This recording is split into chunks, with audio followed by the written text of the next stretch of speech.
Welcome to our channel. Today we how to install Bootstrap and create clean responsive components, beginner guide step by step clearly. Start by opening your preferred code editor. Create a new project folder for your Bootstrap application. Inside the folder, create an HTML file and name it index.html.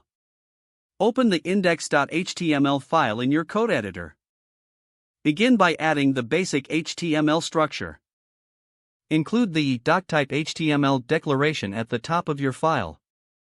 Next, add the opening and closing HTML tags.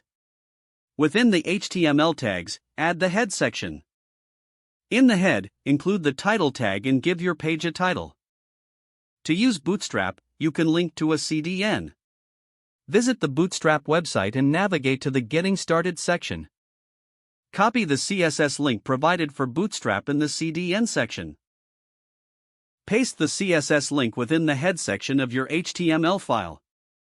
Just below the CSS link, add the Bootstrap JavaScript script link. Also, add the jQuery and popper.js links as they are required. In the body section, you can start building your components. Let's create a responsive navigation bar first.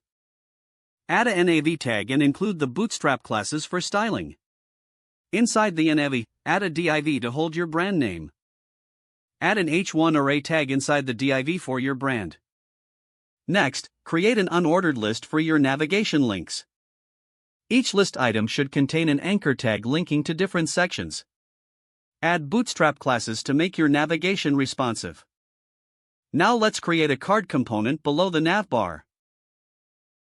Add a div with the class card to create the card container.